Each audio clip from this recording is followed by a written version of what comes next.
नमस्ते दोस्तों, आपका स्वागत है द हॉन्टेड नितेश पर। मैं नितेश और मैं आपका हार्दिक स्वागत करता हूं। आज मैं फिर से आप सभी के लिए एक और न्यू हॉरर स्टोरी लेकर आया हूं। जिस किसी ने भी चैनल को सब्सक्राइब नहीं किया हो तो चैनल को सब्सक्राइब करके बेल आइकन जरूर दबा दीजिए, ताकि नई नई वीडियो जब भी बने आप सभी तक जल्द से जल्द पहुँच सके। तो आज की वीडियो स्टार्ट करते हैं।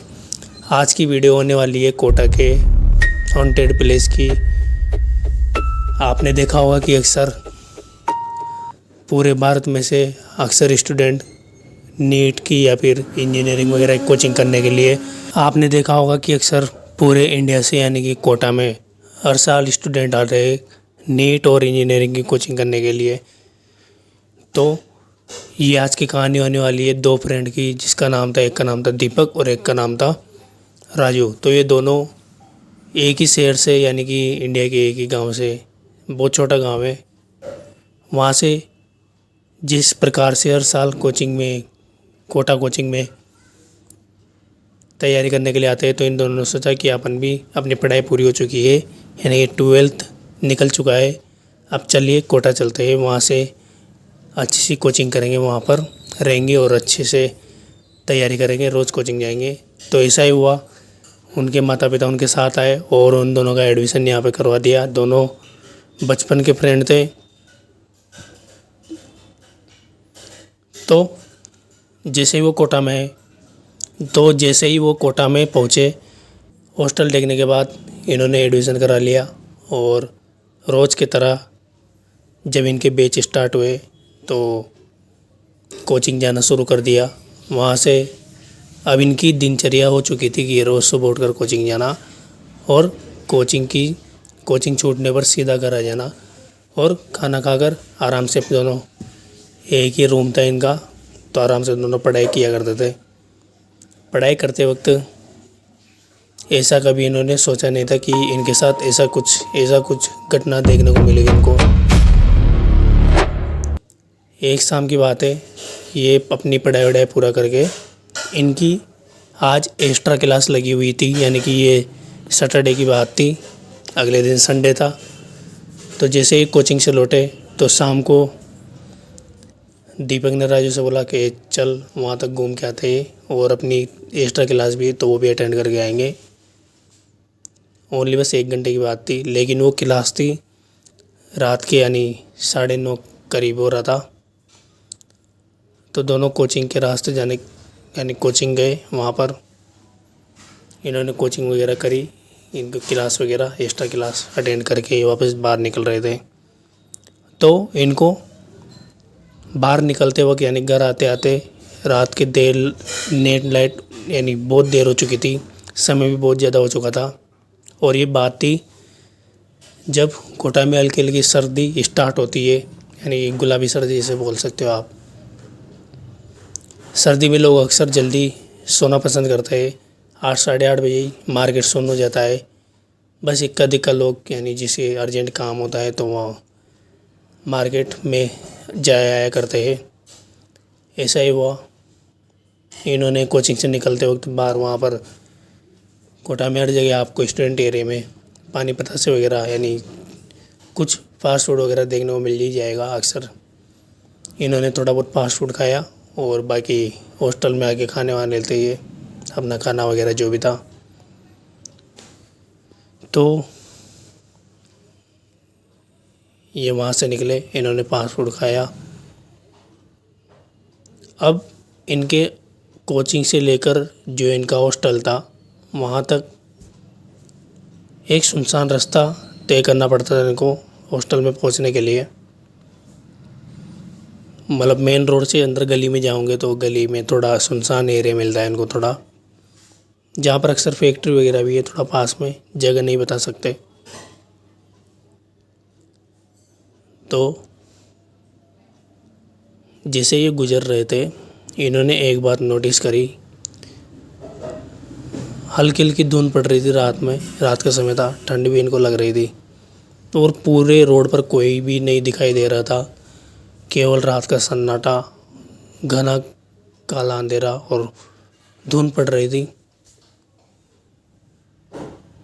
ये दोनों जा रहे थे बातें करते करते, यानी एक दूसरे का कोचिंग के बारे में पूछते वगैरह, जो भी लेसन इन्होंने अटेंड किया था उसके बारे में। आगे जाने पर इनको एक अजीब सी घटना महसूस हुई। इन्होंने देखा कि वहाँ पर कुछ ही दूरी पर एक जो स्ट्रीट लाइट होती है, यानी खंभे पर जो लाइट लगी रहती है, अचानक से उसका कलर बदला, यानी कि वाइट जल रही थी पहले लेकिन अचानक से थोड़ी देर के लिए उसका कलर ब्लू यानी कि नीला हो चुका था। और ये केवल एक पल भर के लिए हुआ था, जैसे अपने पलक झपका के करते हैं वापस, वो इतने से टाइम के लिए हुआ था। इन्होंने इस बार पर ध्यान नहीं दिया, लेकिन दीपक की नज़र उस पर पड़ गई थी।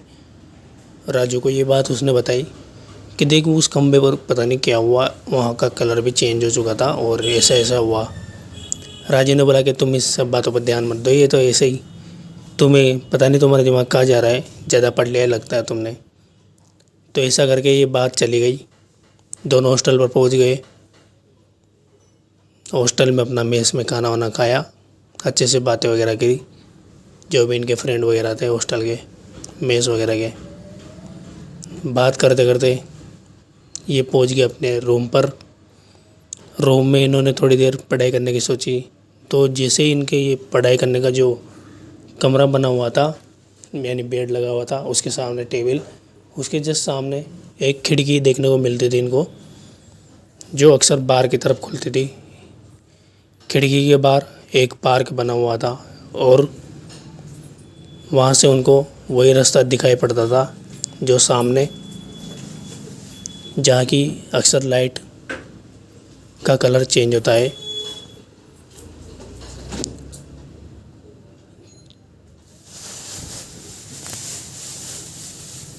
तो जैसे ये पढ़ाई करने के लिए बैठे, लगभग रात के 1:30 या 2 बज रहे थे। तो इन्होंने पढ़ाई करके जैसे ये अपनी सामने की खिड़की बंद करने के लिए जा रहा था, इसकी नज़र पड़ी सामने उसी रास्ते पर, जिस रास्ते पर इनको ये सब देखने को मिला था। वहाँ की लाइट बंद चालू हुआ करती थी। इसने देखा, दीपक ने, कि उस जगह वहाँ पर उसी खंभे के नीचे, उसी लाइट के नीचे एक बूढ़ी अम्मा सी बैठी हुई है। पता नहीं वो इतनी रात में यहाँ पर क्या कर रही है, लेकिन ये सब देखकर ये थोड़ा घबरा गया और इसे कुछ समझ नहीं आ रहा था कि ऐसा क्या हो रहा है, ये यहाँ पर इतनी रात कर क्या रही है। इसने राजू को बुलाया। राजू बेड पर लेटा हुआ था और पढ़ाई कर रहा था। उसने बोला, राजू इधर है ना? हाँ, क्या हुआ? उसने बोला कि देख वहाँ पर उसी खंबे के नीचे, जिस रास्ते से अपन आए थे अभी शाम को, उसी खंबे के नीचे वहाँ पर एक बूढ़ी अम्मा बैठी हुई है और वो पता नहीं कुछ वहाँ पर कुछ बना रखा था उसने, और वहाँ पर नींबू वगैरह पड़े थे। देखने में इनको खिड़की से साफ दिखाई दे रहा था कि वहाँ पर क्या क्रिया हो रही है। राजू ने बोला कि चल तू खिड़की बंद कर फटाफट, अब मेरे को नींद आ रही है।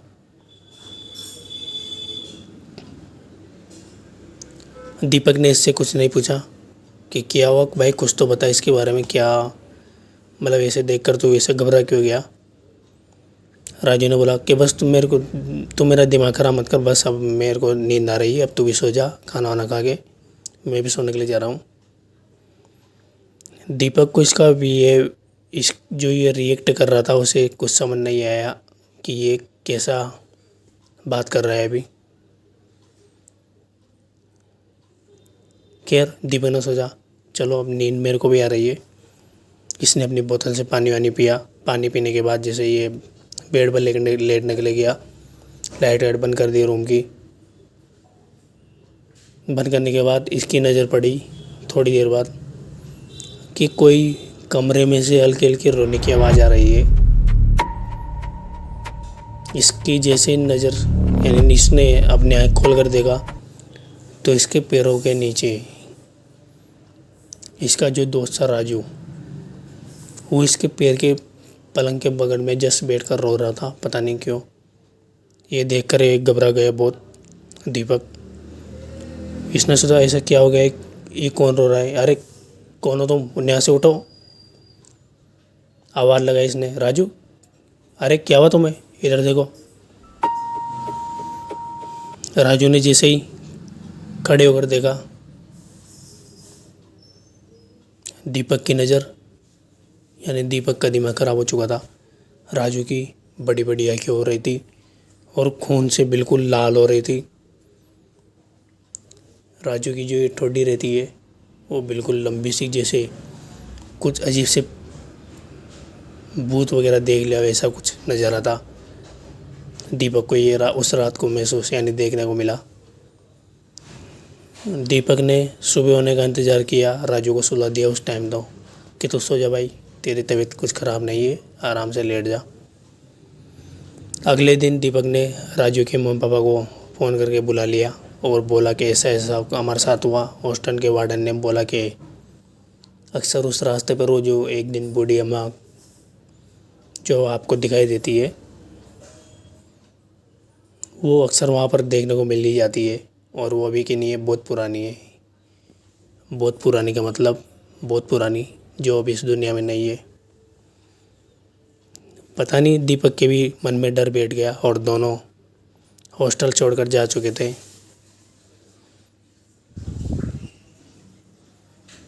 दोनों अपनी पढ़ाई ऑनलाइन किया करते हैं अब, जहाँ पे वो रहते हैं केवल एग्ज़ाम देने के लिए वगैरह के लिए कोटा आ जाते हैं। तो दोस्तों आज की कहानी थी इतनी। ऐसे ही न्यू और स्टोरी सुनने के लिए द हंट एंड नितेश को सब्सक्राइब